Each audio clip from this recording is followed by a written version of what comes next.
Hello and welcome back to the channel, to this fifth video now, which is entitled Purgatory. We finally made it. We got out of hell. Thank God. What a shitty place to be in. I almost didn't make it out of there myself. But before I go into this part of the story, I'd like to go backwards really quick and go over something that I think I need to do a little bit more explaining, dig down into a little bit before I proceed further. And then also do one other thing, and that is to introduce some pre-analysis or a way of conditioning the story before we go into it today. So the first part is I'd like to go back to the second video that I did called Ground Rules, which was basically laying out some stuff about, hey, look at the story this way that I'm about to tell you. And in there, I started talking about this idea of becoming like a monster. And I explained it, how anyone could be like this very easily, by saying something to the effect of, all it takes is choosing yourself over others, right? And I feel like I need to explain that a little bit further because it could sound very similar to another thing that is a healthy thing to do, which is to love yourself, right? To have self-love. And so I don't want to confuse people. And I know that if you have a healthy understanding, either spiritually or psychologically or however, about a human life, how things should be and how you should interact with yourself and others, you do know that self-love is very important. I would say primary, right? You can't love yourself, you can't love anybody else. So I'd like to I'm actually going to read something I wrote because I think it's important to say this in the way that I think about it. And it's important enough that even though I don't normally read from what I write, I'd like to do that. So basically, we're going to describe the difference between selfishness and self-love, right? But in my own words. So I didn't go look up the definitions of these things. It's how I look at them. Okay. So selfishness, to distortedly love yourself, but to love yourself in opposition to loving others. This self then grasps at things it or others value, but loses its own sense of value, instead trying to isolate and dominate the things that others value. The selfish person then isolates themselves by the nature of their disease. Self-love, on the other hand, uses love of yourself as the starting place for love. True self-love recognizes some version of this parable found in the Gospels. Love your neighbor as you love yourself, right? The two great commandments. The understanding here being that all things outside of yourself, be they persons, places, or things, are your neighbor. And none of those you can truly love until you first believe you are enough, you are worthy, you are good, you are true, you have integrity, and you are beautiful. Primarily then, the difference comes down to the selfish isolating and dominating the individual, and self-love connecting and opening up or liberating the individual. So that's just a quick something to rephrase when describing, as I did, trying to describe how you become the monster. So the other thing then that I'd like to do is, before I go into this story, and again, we're still continuing on with this idea of going through Dante's Inferno. We're now going to be going up. So the journey is going to get better. It's still, as Purgatory always does, it sucks. But what I'd like to do is list out some of the wounds that I've received in going through the previous part of the journey, through hell.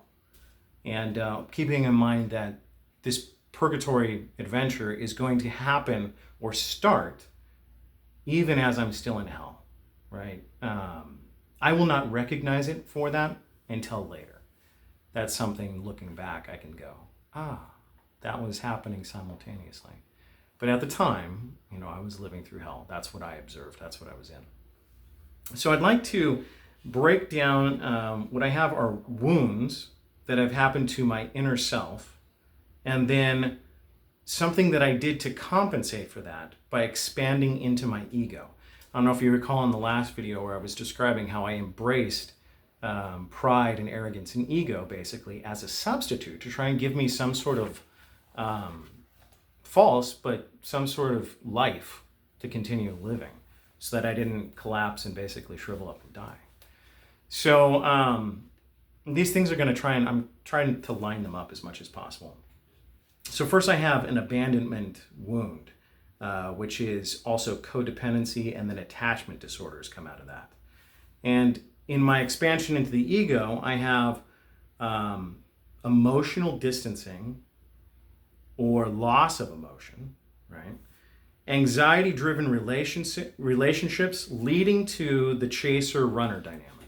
If you've ever heard of that, that's something I'm not really going to discuss deeply right now, but definitely it has to do with attachment disorders. And then I have a wound to my inner self is low or no self-esteem.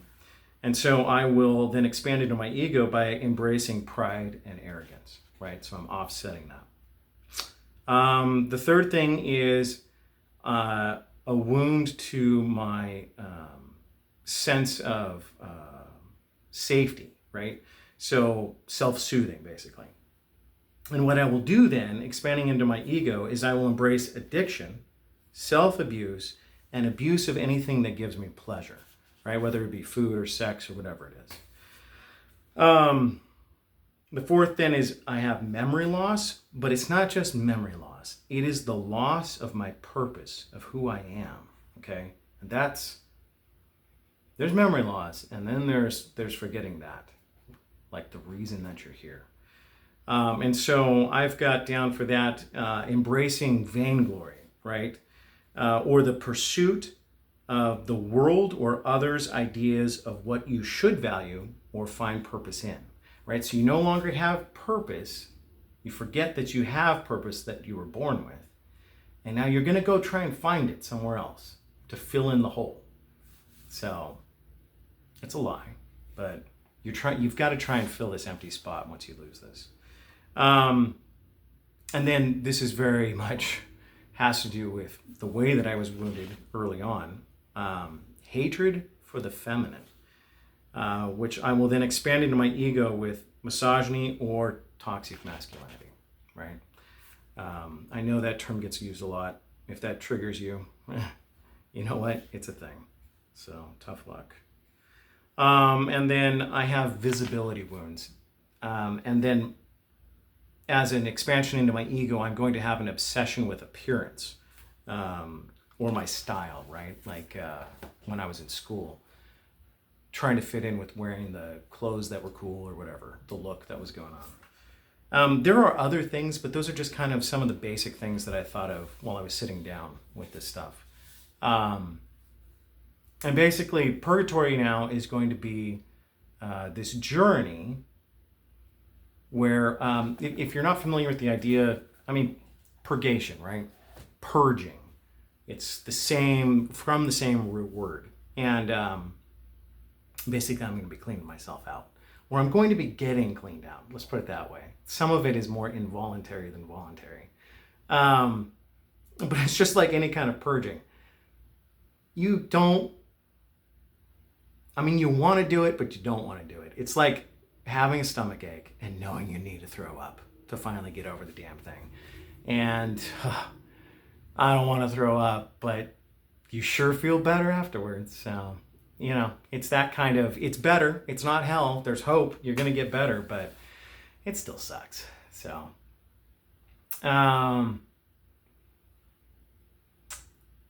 what I'm going to figure out later, looking back in my life, is that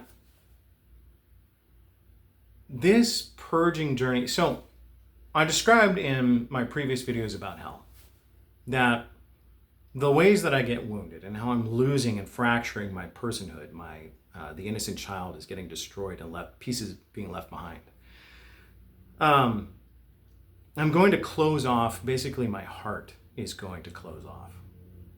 And I'm going to feel like I'm dying, basically. Because as the innocent child, there's an integrity between the persona that I'm living to the outside world and my interior self, right? That's innate to all of us. We all start with that. This is a human thing.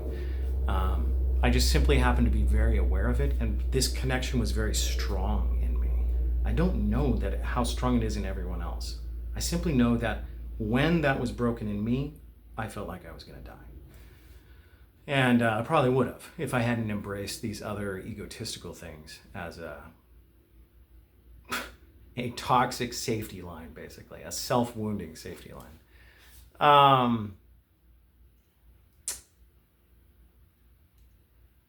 The journey then is going to start primarily from that point. Like, it's when my heart closes off after being seriously wounded by my mother. And I won't realize it at the time, but basically, there are seeds being planted through my life at different points that are going to become the things that save me. Sort of. It's a little bit more complicated than that. They're going to become the things that become the foundation of a new life. Let's put it that way. Because they themselves don't necessarily save me. I'll explain that as I go.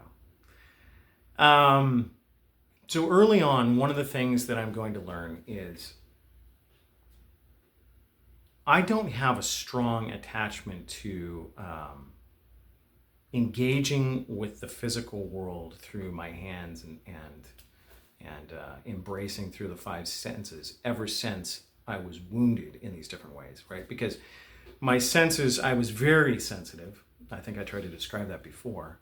And my senses were basically burned. I was burned in every way by what happened. And so I withdrew deeply into my mind, not into that imaginative space, that I had described that was in my heart, but into just an imagination sort of separated from the heart, which is not the same thing. And I don't know how to explain that, except that the imagination space through my heart was real. It was integrated between the inside of me and the outside of me. And the imaginative space in my head, in just my mind, is isolated. It's disconnected in a way that the other is not. And so you can have imaginative experiences that are not based in reality in your headspace. You cannot have imaginative experiences that are not real in your heart space. And that is a critical difference between those two. I did not explain that ever before, but I'm doing it now. So,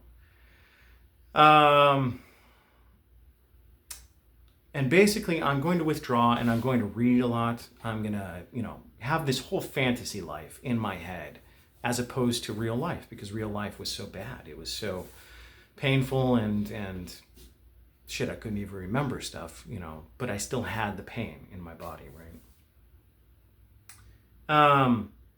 And so early on, there's a dual purpose that happens in my life, right? So one of the things that I talked about that was part of hell was how we didn't have this, playing felt like we had to steal the time away from the activities and things that my dad wanted to do, which were all work-based, basically. They were to keep him busy because he had his own traumas and issues that he was dealing with, and he needed to keep himself fully occupied. So he couldn't just do that himself. We had to do it with him. That's a simple way of explaining it. And but what that forced me to do is to engage with my body again, right, through physical activity, which anyone watching at this time, if you're in my family, if you're my brother, if you're my father, you know that I was not in my body. Like, I was dropping things. I was hammering my own thumb all the time. I was very disconnected because I had gone so deep into this mental space. So I won't recognize it yet, but that is part of my purgatory. I'm going to have this relationship that draws me back out of my mind, which even without being wounded, I already have. I probably would have been a professor over doing what I do if I had been left to my own devices. I have a natural inclination. I have an inquisitive mind, and I like to hunt down information and then teach it to other people. But the healthiest version of me is the version that learned to work with its hands. And my father, for all of his other faults, he knew that because he had some of the same tendencies. And so when you have this strong mental capacity, you can have the ability then to ground yourself back to reality in a special way by doing work with your hands. Now, you don't necessarily maybe have to do a job that you earn your living with that is laborious or with your hands, but you probably should have some activities or hobbies that you do. Because there's something extremely healthy about connecting your mental space back to the physical reality through your senses. And we all know that, there's the tropes of the professor who's completely disconnected from, even his notes in his class and his book and everything else. He doesn't know what the hell he's doing and where everything is. But it is a real problem. I know this personally, that when you're in your headspace, you can really mess up in your physical space. So all through my life, starting at this point, I will be reconnecting to my body and my senses and into nature through work, through some sports, mostly intramural stuff, just pickup stuff. I played 1 year of rugby, but it's, that was it. Only team sport I ever played. Let's see. And then any other kind of outdoor activities, fishing, even hunting, stuff like that. They all helped me to connect back to nature. They also taught me some other things, like a different seed being planted was the taking of life. When you hunt or fish and you take the life of an animal, now I'll never forget the first time that I took an animal's life. And I am not ashamed to say I was traumatized. I think that that's a healthy thing. I'm very concerned when I see kids that are not concerned about taking the life of something. But I learned some things from that experience. I am spiritual, right? And I've felt a strong connection with the idea of the Aboriginal or Native person who takes the life of an animal but thanks them for doing it. And that became kind of a touchstone for me. My father, again, credit to him, the very first time that I took an animal's life, he saw that I was torn and conflicted in this way. And he pointed this out, that now would be a time to be thankful, to say something, to thank the animal for its life. And I've kept that. If I hunt or fish, I always do that for whatever life I take. It is still something that it's a balancing act. It's not like I don't feel it every time that some animal dies for me. But there's also something beautiful about it. And I don't know how to explain it unless you go through this in the way that I did. If you have that experience where you still care about the life that you're taking, but you also then develop this understanding that everything dies, that something else may live. That there is this, the Lion King, the circle of life. That you too will feed other things, then there is a deeper meaning that you can see even all the way into your own death. And because I come from a particular religious background, that ties in with a certain understanding that we have. It's called communion, right? Or union with, com being Latin derived conjunction. And we're going to basically, I will develop this sense that I am uniting myself with nature and nature is uniting itself with me, in the same way that the people in my religion have this understanding that when you receive what's called communion, that you are uniting yourself with God. And I will establish early on this understanding that they are one and the same. I don't know a whole lot of people that think that way. I know as I've looked back through, I found other people that talk about this, and even back through history from my own religious tradition, basically. Specifically, a guy like, people have heard of St. Francis. It's definitely him. But that's going to be another marker, a seed that gets planted for this purgatory adventure. I go to college, right? I started talking about that. And what started out as this hellish thing, because I was so isolated and stuck in myself, in my own head, that I was afraid of doing this. I spent 2 years at this place, and I went in there being afraid of being, talking to people, hanging out, talking to women, girls, especially since I had this wound where I resented women from what my mother and grandmother had done to me, right? And then also, I had certain fears and anxieties about being by myself, right? Abandonment, all these other things. And so instead, what I'll discover is that I have personality.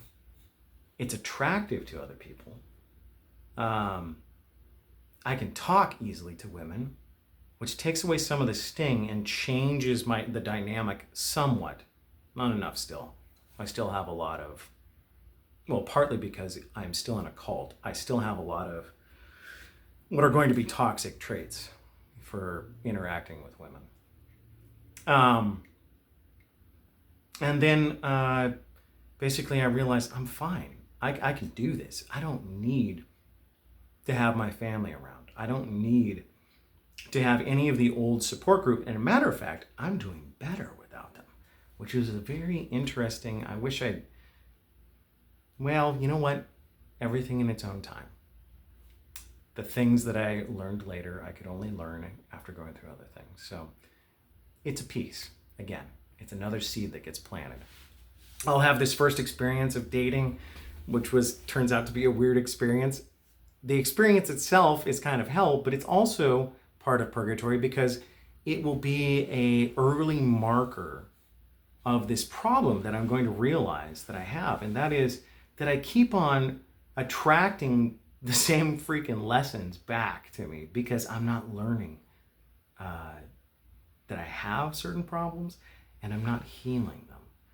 And so I will keep on bringing back this same cycle of problem over and over again until I finally heal it.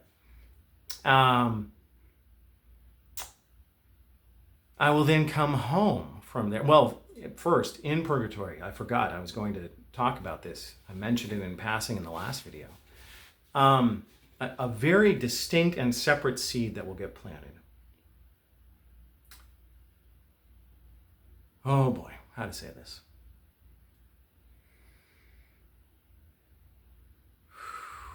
This is going to tie back to my first memory, which I've lost, right? But it left behind a sort of ripple in my mind, a sort of hinting to my subconscious about something that I had once known. And so I will carry with me from very early childhood, through these events of hell until this time when I'm in college and even beyond that. I have this feeling that I'm supposed to be doing something for like serving other people in some capacity. And since I'm part of this, my religious background, and I belong to this certain cultish group, I believe that means I'm supposed to become a Catholic priest. But I don't want to be a Catholic priest, right? I'm like really torn. Like I am very much sensual.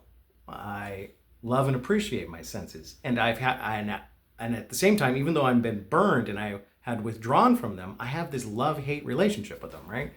And I don't want anything where it's a life that I have to say those are bad. And basically, certainly in the cultish aspect of this religion, that is how you live your life, or how you're taught that you're supposed to become a priest.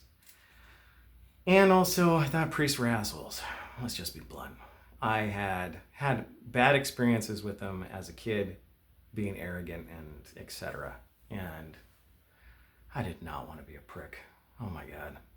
Even though I kind of was. Gotta be honest. Again, I had stepped into my ego, so there's no way I wasn't. But it's funny, looking at other jerks reminds you don't want to be a jerk. I guess that can be kind of a rope to pull yourself out of that someday. But there's a retreat, right? So it's like a meditative, several day long event. Other religions have this, but in Catholicism, retreats are a very organized affair, and they're led by some sort of retreat master. There's organized times for silence and doing different kinds of activities. No talking. It's completely, actually, there's not just times for silence. It is silent. You do not talk. And you're supposed to be spending time in your mental space. I'll come to find out it's really supposed to be in your heart space. Again, remember I described that difference between the two, that your imaginative space in your head and your imaginative space in your heart, not the same thing.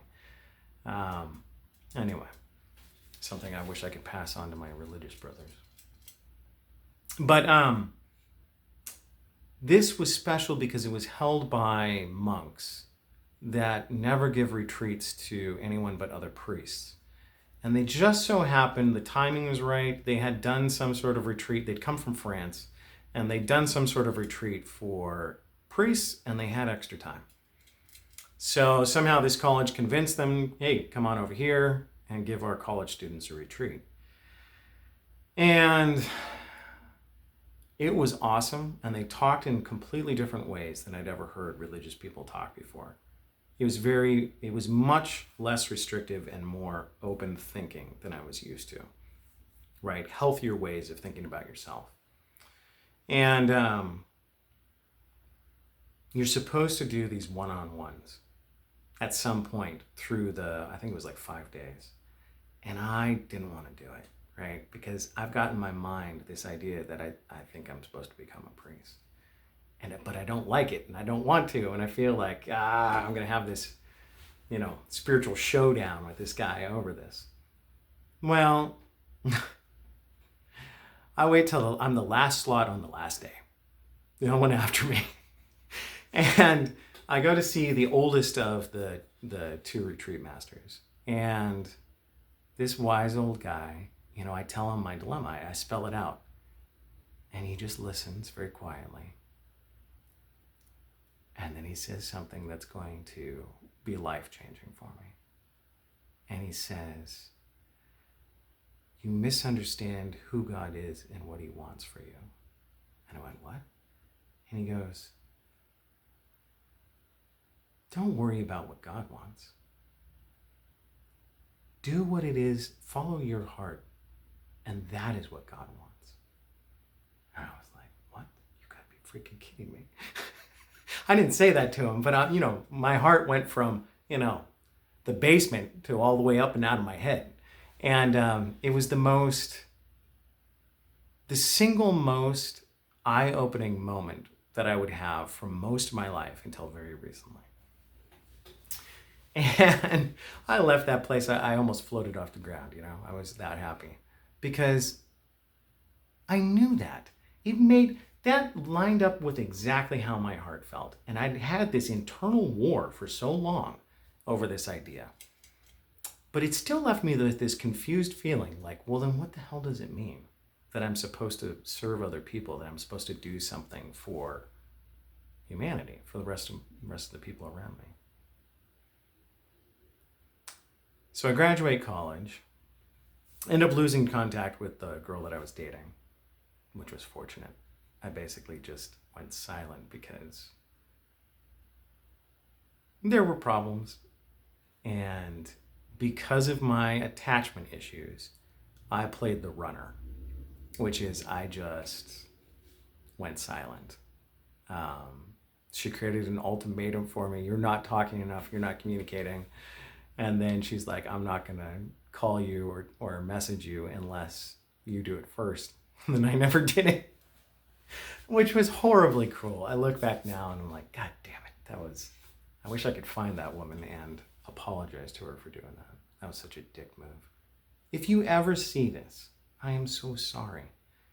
And though I doubt you see this because everything I'm talking about does not line up with, well, how we were back then. So I'm going to be on the no watch list for religious people. So I graduate and then I come back home and I've got this new perspective on life, this new I'm starting to build self-respect. I'm starting to have a healthier sense of myself. And then I'll come back and basically what ends up happening is I get chained to the business that my dad owns and runs. And all the other drama and personal problems that he has. Oh my God. There's a woman that comes into our life. Oh my God. That will end up marrying my younger brother. But first chases after my dad. And who I could not stand. Oh my God. I tried calling this out to everybody in the family from the very first time that I came back from college, like within a week. I was like, who the fuck is this person hanging out in our lives? And I knew she was toxic. I knew that she brought all kinds of problems and drama.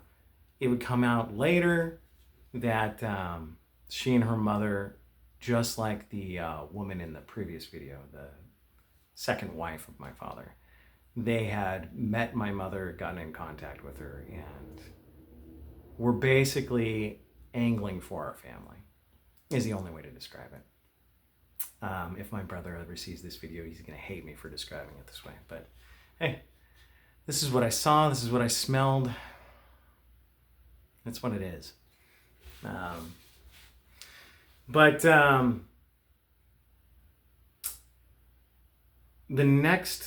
So I'm getting tied into the business.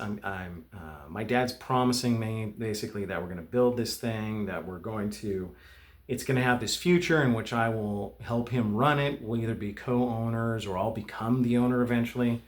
And basically it's like stringing me along, promising me, okay, you do these things. And this is still early on when there's still a lot of employees, so it's not as bad. But part of one of the things that will happen is my dad gets a new girlfriend and it jilts this woman. And she and my brother simultaneously gets jilted by his first love, the first girl that he ever liked. He'll find out that she is sharing his letters that he writes to her, with other people, her family, her brothers, and they are going to mock him. And it breaks his poor heart, along with other things. And he has just been jilted, and this woman, who is considerably older, is going to latch on to him. And it is going to create a huge drama in our family and split my brother and I up for a very long time. And basically, I find out that she takes his virginity, and I fucking get pissed. I tell him you can't be around this woman anymore. She's taking advantage of you. He ends up going back to see her, and I do something stupid. And I'm not, you know what? It's not explaining it correctly. My father convinces me, like, this is what manipulators do. They don't go and do the dirty work themselves. He convinces me that I need to go stop my brother. So I drive across town to where I know he's going to be. And it's a house that I've been to before, but it's very late. It's like midnight. And so I can hear these two in the backyard of this place. And I call them out through the fence. Like, I know you're fucking there. I know what's going on. And I jump the goddamn fence. Now, I didn't think anything of it because I knew these people. I'd been to this house over a dozen times. You know, they were considered family friends, and they were the family of this woman.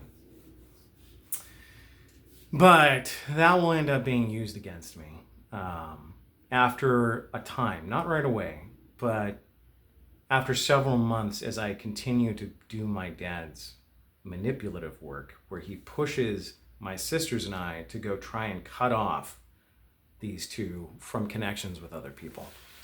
Which, no matter how bad what was happening, or whatever we thought about what was happening between my brother and this woman, that was shitty that we did that. And then some other things will happen. That I think the woman that my dad's dating at this time will write a letter to the school that she's working at. It will misrepresent or be construed as misrepresenting some of the facts. She will end up getting fired from her job because of this letter. There's a lot of shitty things that happen from both directions on this stuff. And I will play a role as the oldest in doing some of this dirty work. Basically, I'm being a goddamn hitman for my dad. And again, I felt justified. If you recall in the last video, the second part of Hell, where I said, and then my dad started treating me the same way that my mother had, right? But he did it because he felt justified. There's something about this. My mother felt justified too. I think I need to spell that out. I think a lot of the things that are done to other people, some of the worst things, are done by people who think that they're justified. Either morally, religiously, legally, you name it. Somehow they take up the standard of righteousness and they decide that they're better or no better, and they're going to execute judgment against you. There's a special kind of evil about that. Fundamentally, that is what makes Nazi Germany, or fascist Italy, fascist Italy. There's a lot of other things that we describe about them, but that's really the core.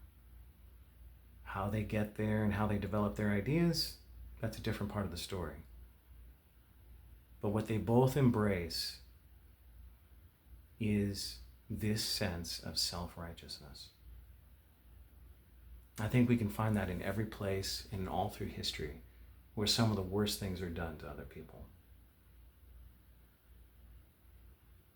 I know that's a tangent, but it's so very important that I feel called to point it out right now. Especially since I came from such a religious background, especially since it was so cultish. Self-righteousness is one of the things that you embrace, you know. You'll beat people over the head with the cross, you know. You'll beat them to death, damn it, if they're not going to do the right thing.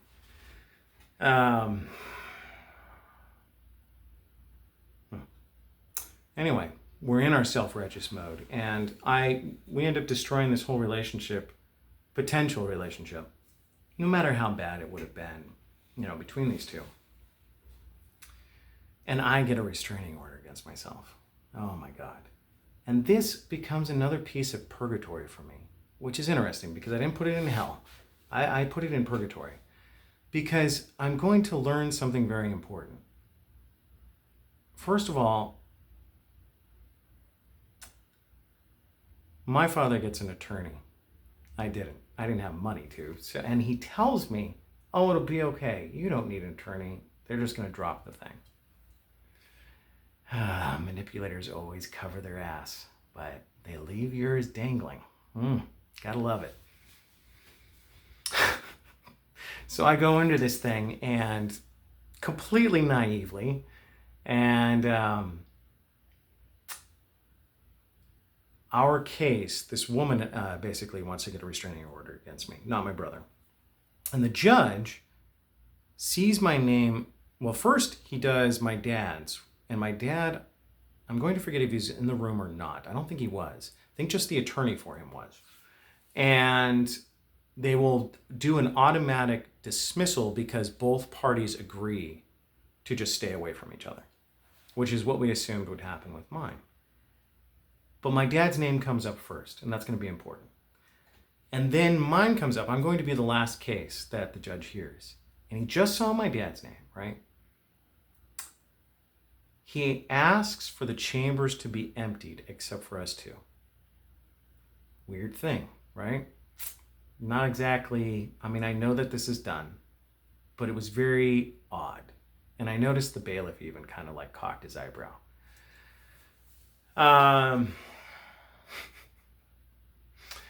The judge will then ask me some very pointed questions about who my father is, his name, rough age.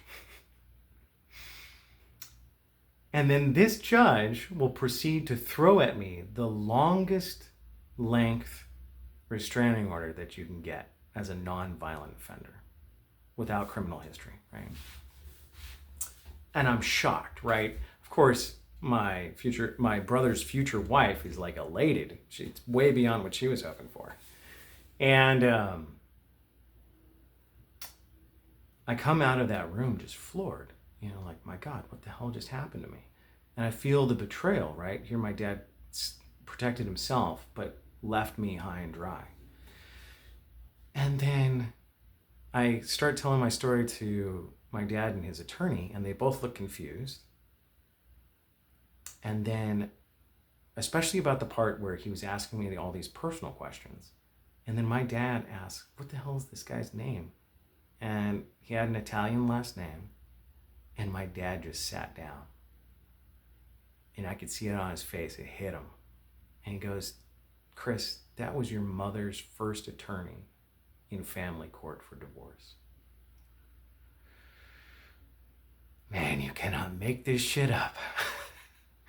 That little prick, he lost face in this case. He was a hotshot, apparently. And this is my understanding. I'm relaying secondhand here. But apparently he lost face and he got embarrassed in that situation. And he ends up dropping my mother as a client because she embarrasses him. But apparently he never forgot. Oh, I know your name and I'm not going to say it here, you little prick. But there are consequences for that kind of shit. Oh, what a guy. But again, it becomes another seed for my future. I'm going to see this pattern is starting to be exposed about people who abuse me, right?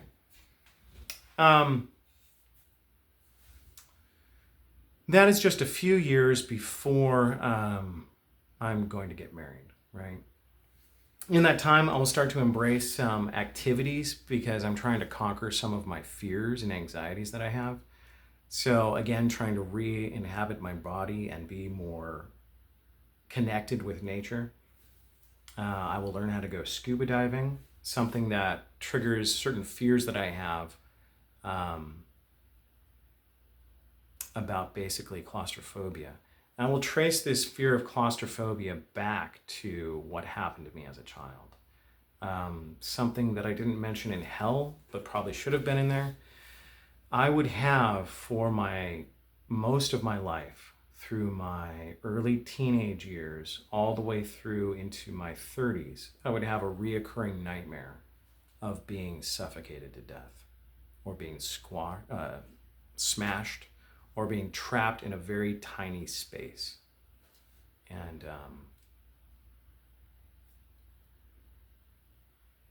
when I got my memory back and remembered the things that happened to me, I associate that fear of being, it's definitely related to that. Let's put it that way.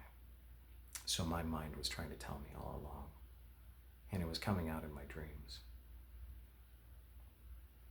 which there's definitely something to. Carl Jung, I fully embrace your ideas about dreamscapes because, yeah, my dreams told the story. The whole fucking story. If I had only known what they meant. Anyway.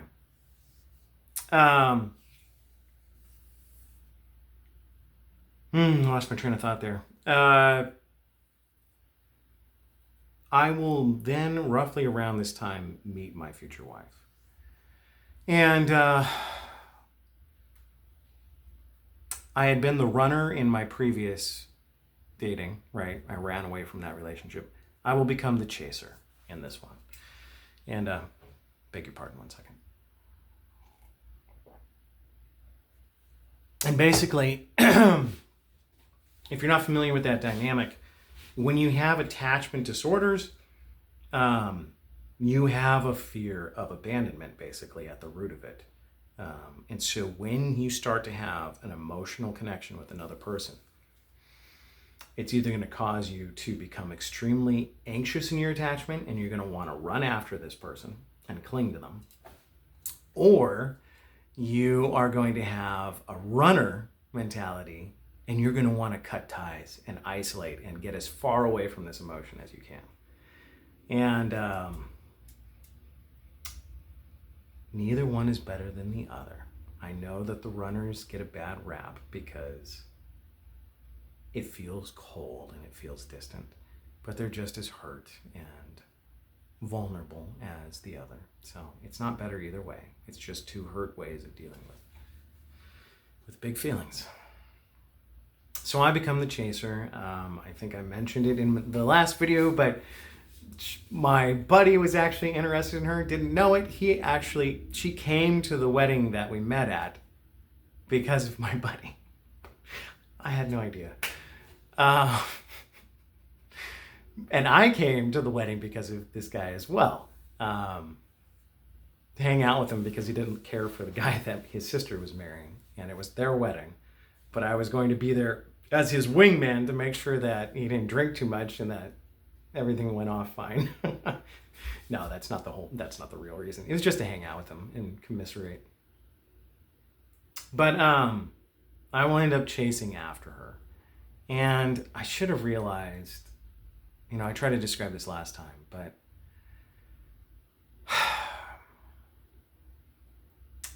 with my father, with the first girl that I dated, and now with the woman that I will eventually marry, I'm doing this thing, that thing that I described in the last video, where I don't realize this until later, looking back. But my purgatory is about this. I am looking for my own heart. Let me explain.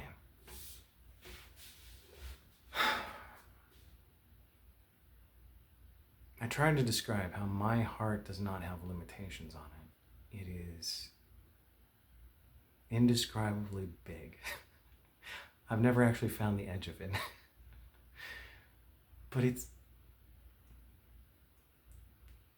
because my heart and the heart of the one who made me have always been deeply connected.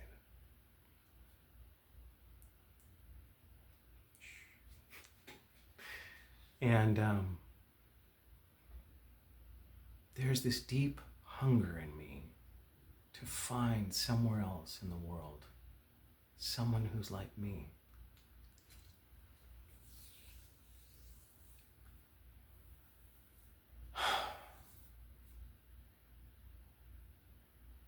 Someone who has a heart that's as big.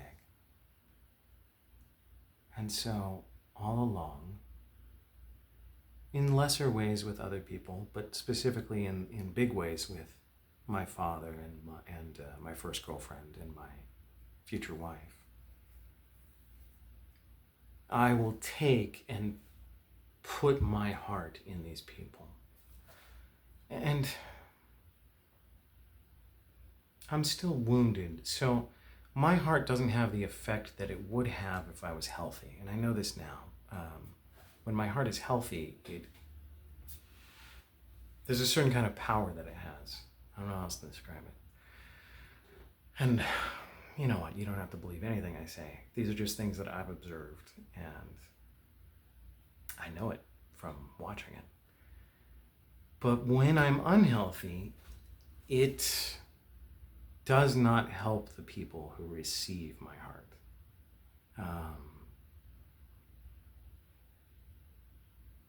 What it does do for them is make them feel good about themselves. But they don't, if they have healing to do, they don't do it.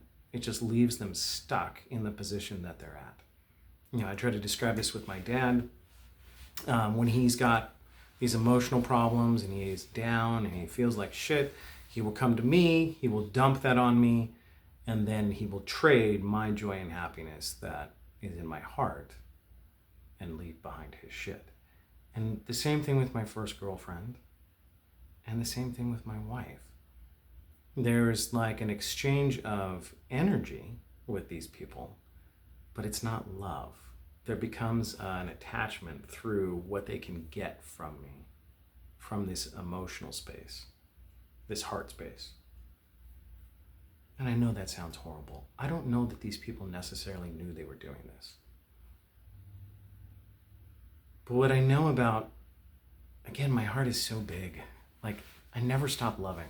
I've never found the end or the limit of how much I can love. That's just the way it is. I don't know how else to describe it. But because of that, it becomes a really good supply point if you want to have a source of energy to take from. If you want to be kind of vampiric in how you live and you want to take from others what you don't have organically, what doesn't come from you or from doing the work of healing yourself, a heart like mine is a really great place to find something to supply yourself. It's not a judgment. It's just I'm trying to describe this thing. And it's very difficult to describe. I know for anyone who's very nuts and bolts, this is going to be all like, well, this is pie in the sky. What the fuck do you mean? Let's explain it this way. We all have emotions. Or we have the ability to have emotions. Some of us, when we're very wounded, do not have emotions. That place has been cut off. And whether we realize we're being monsters or not, when we don't have access to that part of ourselves because it's been cut off, we decoupled, right, from the inside and the outside. So our persona no longer has this emotional capacity, or it's very weakened. A person who still has a connection with their emotional capacity, but especially an emotional capacity that just goes. It doesn't stop, right? It will keep on giving and giving without saying enough is enough, I've got boundaries. You can then just continually take the emotions of another to supplant what you're missing yourself. I know that's still not as nuts and bolts as you'd probably like, but let's sit with that idea for a bit if it doesn't seem clear to you.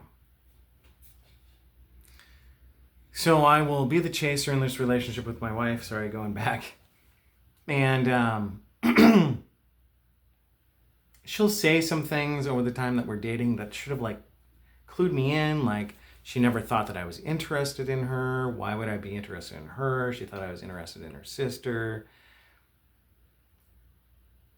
Things that are relatively innocuous, except knowing what I know now. Like, I was putting into this relationship what I wanted. And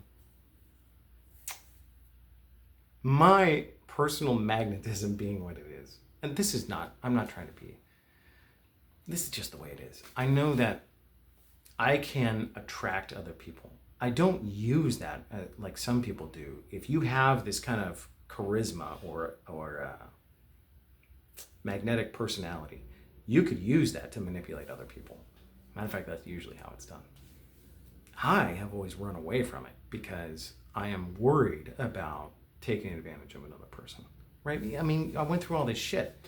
The last thing I want to consciously do is to use some sort of tool that I have to take advantage of someone else. So, but when I get really excited, it's not that I'm trying to control anyone. It's just it's like infectious. You know, when they laugh so big that everybody else in the room wants to laugh, or they smile so much that everyone else is like, I feel like smiling. I can do that. And I don't do it on purpose. It's just, I'm being natural and it happens. And I can overwhelm other people. And I think I overwhelmed my wife.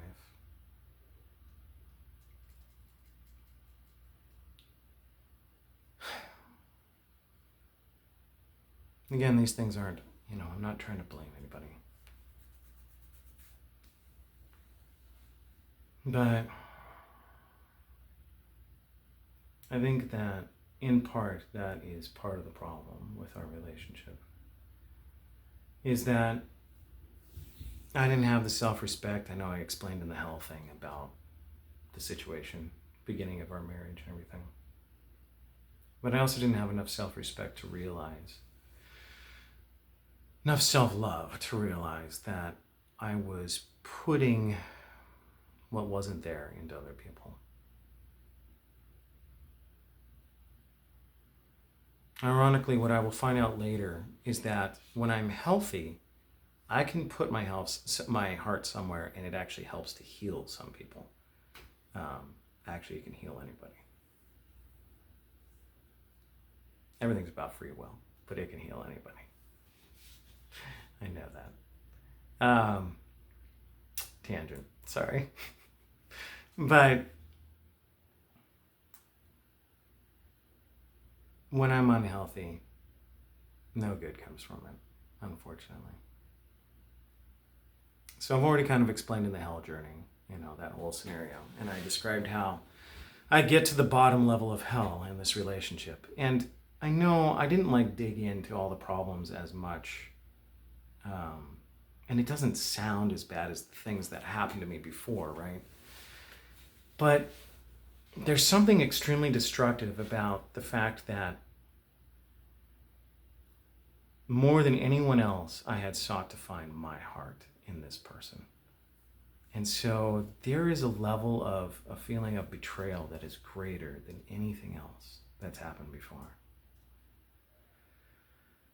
And I so counted on being able to find a heart like mine.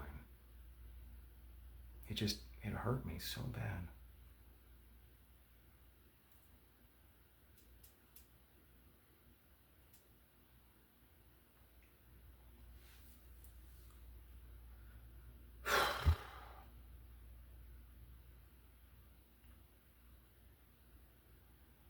And I kind of brushed over it, but I was dying. I got pre-diabetic. Yeah, I was pretty much diabetic. I had all kinds of free proteins in my urine. I had liver damage. I had a lot of intermuscular fat building up in my chest cavity. I had a bunch of fat building up. I was getting really sickly. Starting to swell in my joints, my legs and ankles.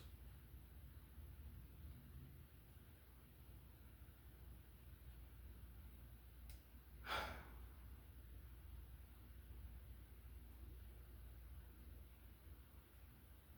feel at this moment that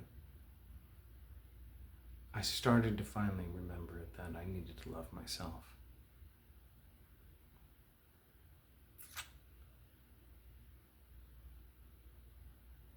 This part of the story gets confusing because it's still very fresh and I haven't had as much time to sit on it, to think it through. But I do want to explain first something because I know that there are a lot of rumors running through my family. If you're not part of my family, sorry. But everyone thinks that the only way that I could have left my wife and decided that I'm going to get divorced is that I must have somebody else. I do not. Not only do I not, I have one friend and one family member left in my life. That's it. I'm fucking doing this on my own. I actually don't feel bad about that. I do feel kind of pissed at you guys that you think that that's what I have to have. But at the same time, in the vein of being entirely brutally honest, right? I found my self-respect and my self-love because I did run into someone that I wasn't looking for,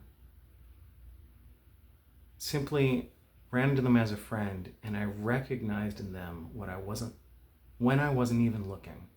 I found my own heart. It shocked the shit out of me. Wasn't expecting it at all. Last thing I would have expected. This person has a completely different persona, a different way that they interact in the world than me, but it was a woman, and her heart is, I don't even know that she knows it, but I sure as fuck recognized it. It has its own issues, its own layers of debris that I've built up around it. But it is the same fucking heart. I knew it as soon as I saw it. This is a moment that I should spell out something that I've never described to other people. It's going to sound interesting or weird. I have had, I don't know, it seems like forever, the ability to, this is going to sound so weird. I know. I can see into other people's hearts. It's the only way I know how to say it. I don't feel called to explain exactly how I do that. All I'm going to say is that if I meet you, especially, but even over a phone, I can tell a lot about you. And superstitious people are gonna be all over me. Oh my God. Anyway, the point is, that's how I could see that this was my heart. Like, I recognized it being the same capacity, the same abilities that I have, but like asleep, like not knowing that it was. And this was a woman, and my heart left me. Goddamn traitor that it is. Now you're not a traitor. But still, I mean, you can imagine, I have lived my whole life looking for someone that's like me. And basically I'd given up ever finding that. And then for me to just stumble on it, entirely, I had no freaking idea.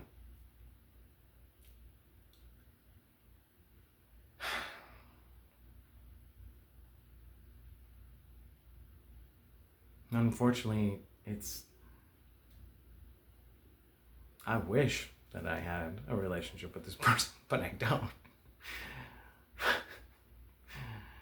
Yeah, it's not something that's for me, I guess, which really freaking sucks. Here, I thought, oh my goddamn Lord,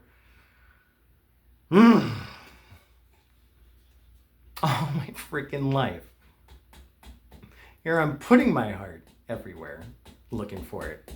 And then the one time that I find it, it's like looking for a specific model of Chevelle and 1968, but you know the trim and you know exactly what color and you want it factory, and you stumble on this thing in someone's garage and you go, oh shit, but it's not for sale. They'll never sell it. No, even worse, somebody else got there before you and they're gonna buy it. Oh my God. Yeah, that's kind of the feeling, only like a million times worse. So no, I don't have a relationship with anyone, but this person, seeing my heart in someone else, it shocked me open. And the things that they said to me, because I started telling some of my story, and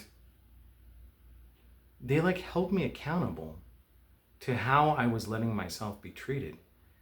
And I remember just going, shit, that's like me saying to me, I don't know how else to describe it, but it pricked my conscience so deep. It cut right through everything, every fabrication, lie, or illusion I'd ever told myself to try and hold on to things that were slowly killing me.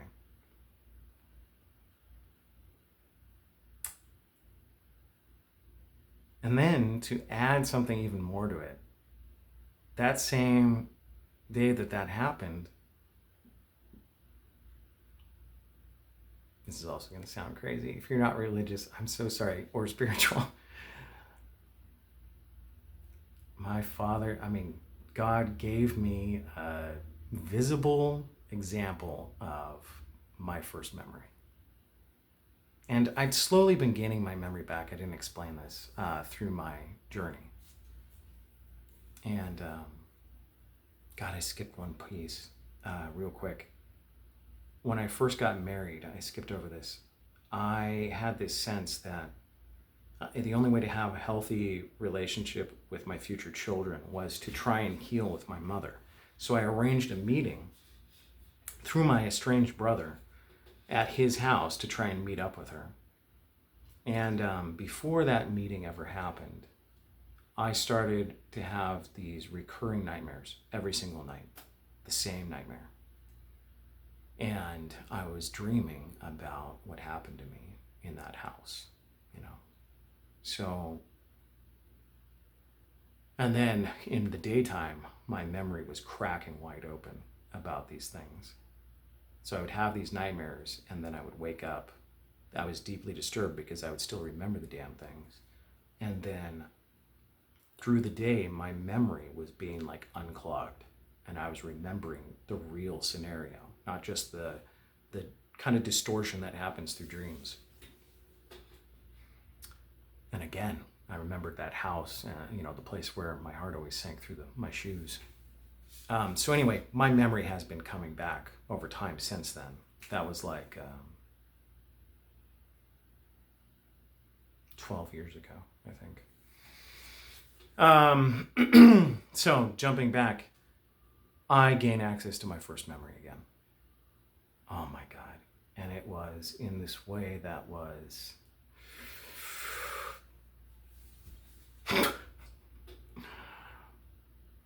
Nothing happens by accident. It is a very special day, this whole experience, because I wake up. I wake up to who I am, what my purpose is, why I was born, and I see my freaking heart in somebody else, all in the same day. I mean, holy shit. Talk about earth-shattering. And it sends me into this spiral. Not a long spiral, but a kind of like the floor fell out from underneath me. Things that I'd held on to as being inviolable. Like how God operates, what it looks like when he's operating. I know if you're not spiritual or religious, I apologize. We'll say what it looks like when you're your healthiest self. and how you operate as your healthiest self. Um, and other things like I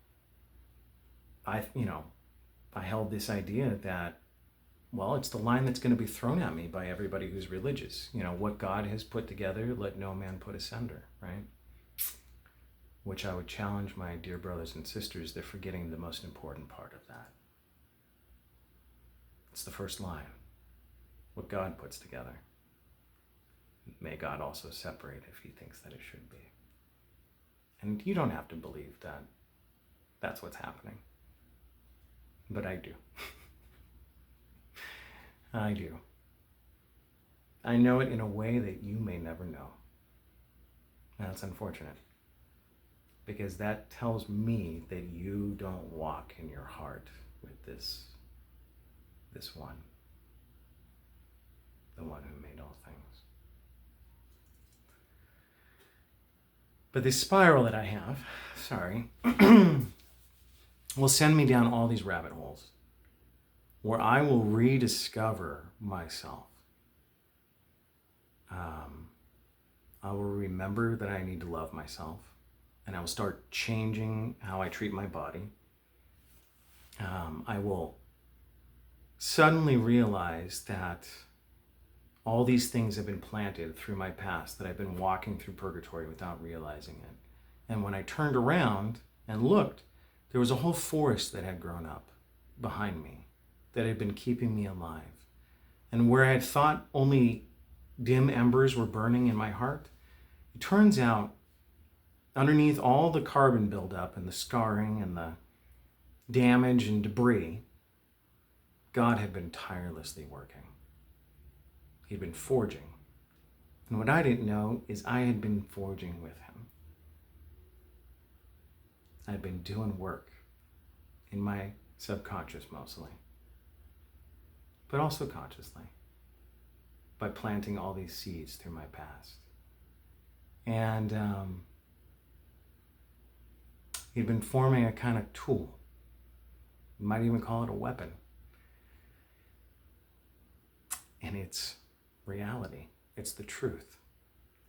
It's that thing that it describes in Scripture, the double-edged sword.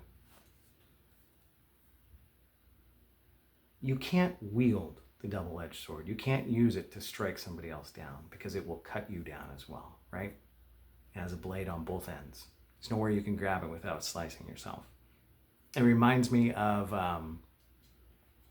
there was a movie in the 90s, The Shadow. And in it, the main character is being trained in a Tibetan monastery or something like that. And there's this knife that you have to control with your mind. But the more you resist the knife, the more it cuts you up. And what he has to learn is not to resist the knife. Well, all my life, I had been trained through hell and purgatory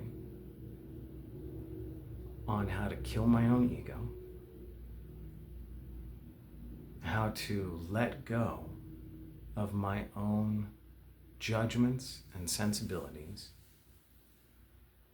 and how to only hold on to what was real and true. And what happens is, it becomes a tool or a weapon that you don't wield. It just comes out of you. And with that tool, I ruthlessly cut down everything in my life that was not real. I pruned, I laid waste to anything that had been growing that was false.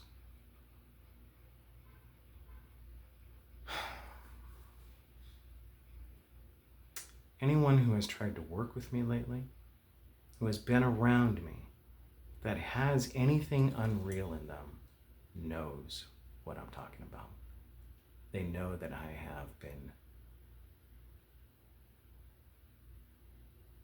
I've been very sharp. Anyone who brings out bullshit, I don't let it stand right now. And it's part of this mode that I've been in. I have been slicing and dicing. And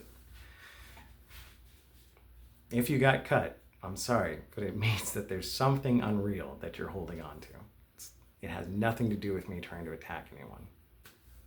I just cannot stand anything fake right now. And yeah, again, you don't have to believe any of this stuff. I'm trying to describe what's happening. And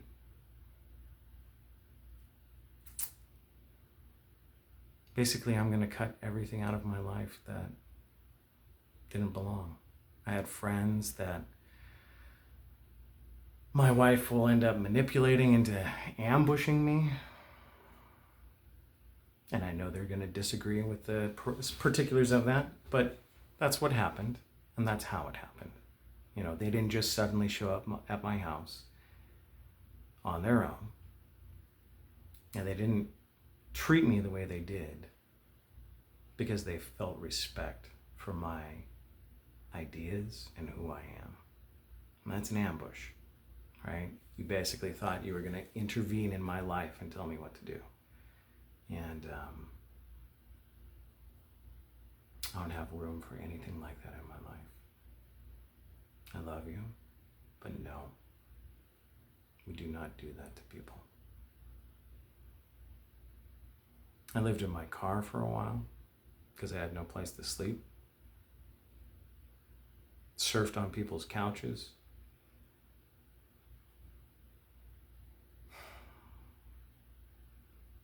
And yet all of that is preferable to living a lie.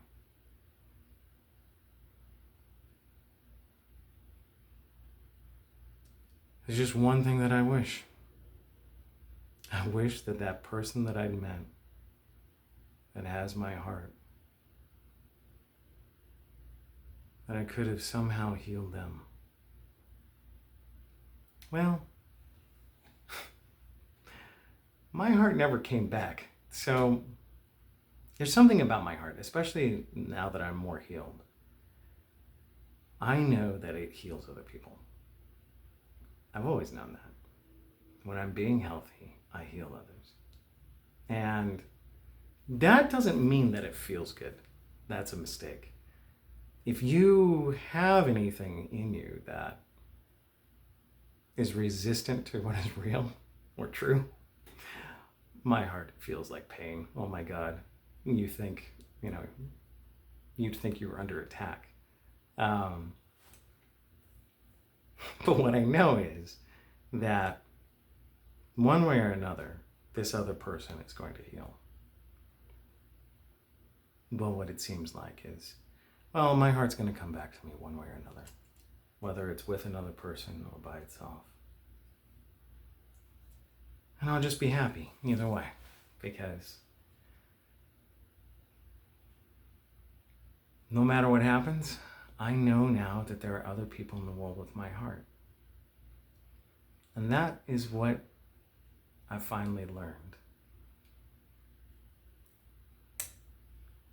I learned through all of this adventure, through hell and through purgatory,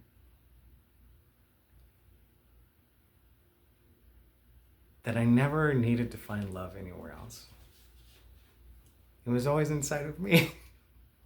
Took me a long damn time to figure it out. And now I know that there are others. And I feel, I know, again, because of my first memory, I know that part of what I'm supposed to do is to wake up anyone else who has a heart like mine. So I'm going to say this thing now, and I will repeat it again. If you hear my story, or you see what I'm about and what I'm trying to do, know this: I have nothing less planned than healing the world. If you think that sounds ambitious, that's just the first step. But if that resonates with you, if that's what your heart moves towards, then my friend, you play some role in this, no matter how big or small. you should reach out to me, because I have ideas, but I know that this thing is a team effort.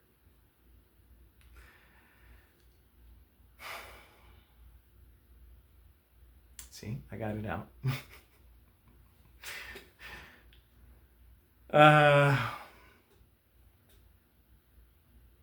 Let us not forget.